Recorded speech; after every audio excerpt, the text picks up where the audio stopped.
So in the today's lecture, we will have a discussion on the derivation of EMF equation of an alternator.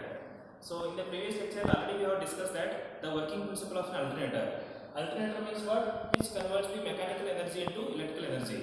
So how much electrical energy can be generated in a machine? So to prove that, so we are going to derive the derivation of EMF equation of an alternator. So before going to start the derivation, so let me revise the how EMF can be generated in the machine. So already we know that this is the rotor part which is place the field winding, and this is the outermost part of the machine is the stator part. So where we can place the armature coils or armature conductors.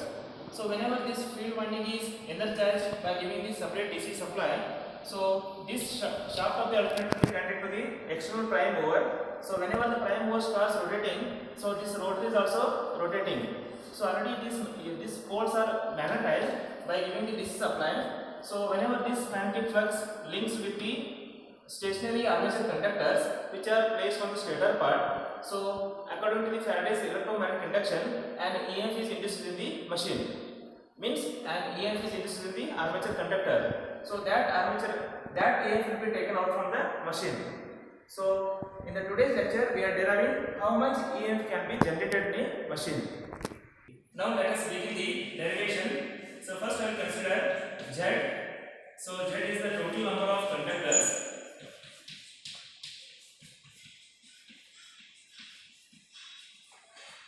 connected in series per phase.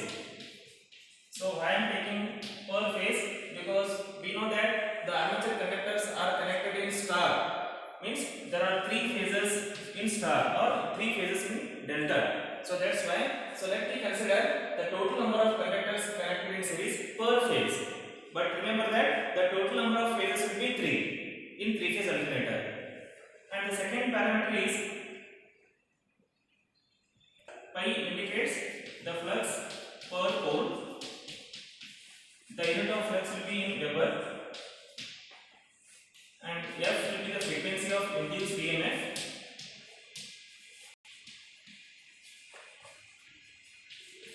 And unit will be in hertz, and the number of turns or coils connected in series per phase. And here is, remember, so T I have taken the number of turns of coils. So already we have taken the number of conductors. This means, so one conductor means one Z is equal to 2 turns. Remember, this is very important. So Z is equal to what? 2T. T indicates what? The number of turns or coils. Because in every coil or in every turn there will be 2 sides. So that's why we will take it 2 sides, 2T. Okay. So one pair is equal to what? 2 numbers. So in that sense, so Z is equal to 2T can be taken. And n is the speed of an alternator.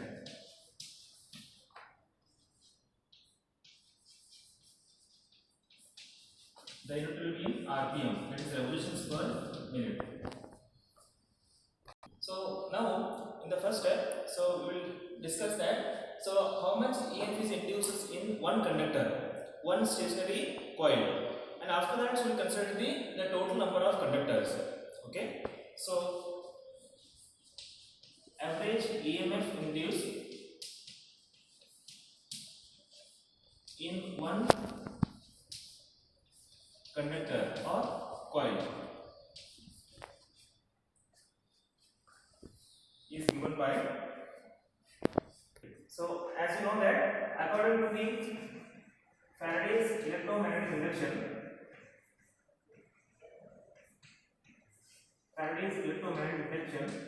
so an EMF induced in a conductor E will be equal to d pi by dt.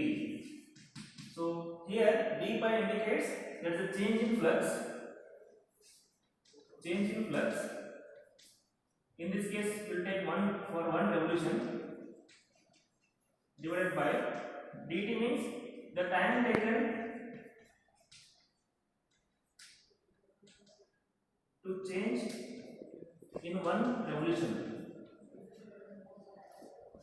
So why I have taken for one revolution is, so here you can see. So what we are doing is here, whenever this whole rotor part rotates one complete cycle, whenever this rotor rotates one complete cycle, then how much EMF is induces in one coil, in one conductor. So after that, once you know the value of EMF induced in one conductor, then we can easily multiply the n number of conductors, means Z number of conductors can be multiplied to that equation.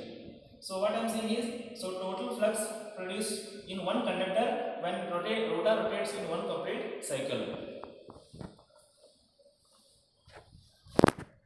So we have this equation, that is E is equal to d pi by dt. D pi indicates what? The change in flux, and dt is the time taken for one revolution.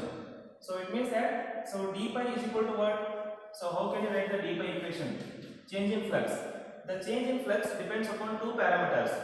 So what are the two parameters? The one is the how many number of poles are there in the machine, means that is a P, the number of poles, and into pi. Pi means what? So how much flux is produces across the each pole. So here you can consider 4 poles are there. So 4 pole means, so P is equal to 4, and pi means what? The flux per pole. How much flux is induced per pole? How much flux is induced in this pole? So similarly, so on. So based upon the number of poles and the flux per pole, so that is equal to what? The total change in flux in a machine. And dt means what? It's the time taken by the rotor to complete one cycle. So when the rotor starts from this point and again it completes 360 degree rotation, so that is the dt, time taken by the rotor to complete one complete cycle. So that will be given by 60 by n second, because normally you take n will be the synchronous speed in rpm, but dt will be in second. That's why 60 by n second we can write. So now I will take the same equation, E is equal to d pi by dt, and d pi is equal to what? P into pi, and dt means what? 60 by n. So simplify, we will get P pi into n by 60. Okay, the unit will be in volts. So but we know that, so here n is the speed of the alternator, so we can write the equation of speed, n is equal to 120 into f by t. Okay, now substitute this value in this equation. So we will get E is equal to P into pi by 60 as it is, and substitute the value of n, we will get 120 into f by t.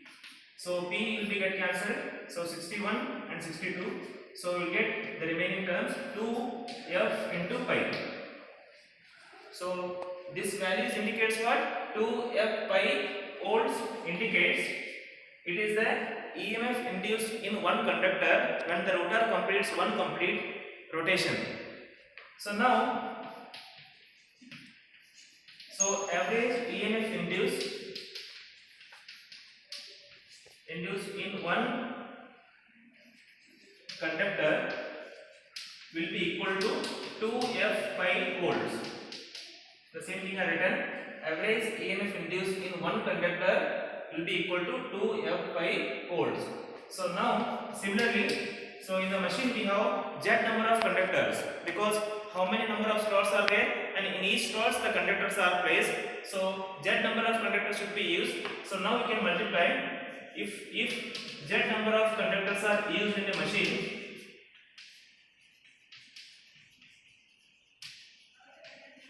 then the equation becomes the average EMF induced per phase, because we have considered the Z is equal to number of conductors connected per phase. That's why average EMF induced per phase will be equal to 2f pi. I will multiply Z here. To this equation I multiplied Z, because Z number of conductors are connected in series per phase. So 2f pi into Z. So the next step is, so we know that where Z is the conductor per phase, so that will be equal to 2t. 2t indicates what? Turns per phase. So substitute this value in above equation. So what you get? The average EMF induced per phase will be equal to 2f pi into 2t. So simply we can write 2 into 2 4, 4f pi into t volts. So now we got the equation. Average EMF induced per phase will be equal to 4f pi into t volts. So now, so this is the average value, but always we need to consider the RMS value. To get the RMS value, so we know the equation. So we know that the form factor is equal to. So this is already we are studying in the model 2. What is form factor and what is the value of form factor? So the form factor is equal to RMS value divided by average value. Okay, the form factor is equal to RMS value by average value. So the value of form factor is 1.11. That's equal to RMS by average value. So now we have the average value here. The form factor value is 1.11. So you can easily get the value of RMS value. So from this equation, I will take the reference. So here I will write the RMS value of induced EMF per phase is equal to. So what happens? RMS value of induced EMF per phase equal to 1.11 into average value, or form factor into average value. The form factor into average value we can write. Form factor means 1.11 into average value means what? This is the average value. What we got? 4f pi into t. So you will get 4.44 into f pi into t. So after the simplification, the RMS value of induced EMF per phase will be equal to 4.44 f pi into t. So now the final equation will be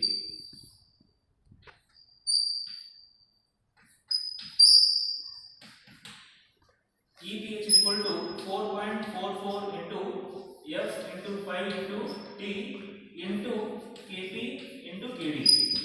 So now I have considered another two parameters. One is the kp and another is the kd. So kp indicates it's the pitch factor and kd indicates it's a distribution factor.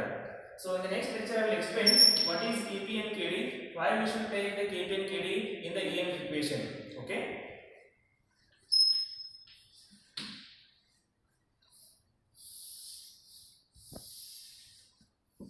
So now we got the final equation, that is the RMS value of induced EMF per phase will be equal to 4.44 into f pi into t kp into kd. So remember that. So this is the RMS value per phase. So if it is connected in star, then we will get a different value.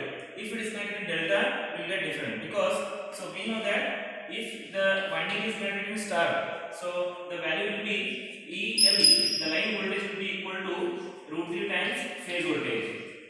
If it is connected in delta, then EL is equal to EPH.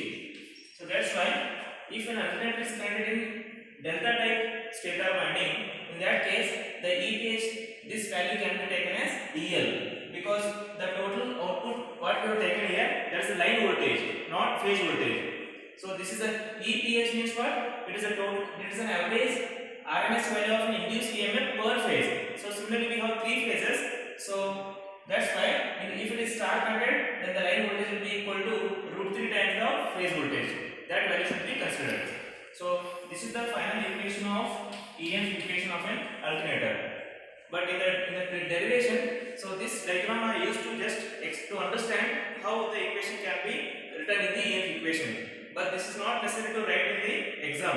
If they ask the question, write the derivation of EMF equation of alternator, then no need to draw this diagram. Simply you can start from the steps which I explained so far now. Okay. So I hope you understood this derivation. So if you have any doubts, so please feel free to ask the questions. Thank you.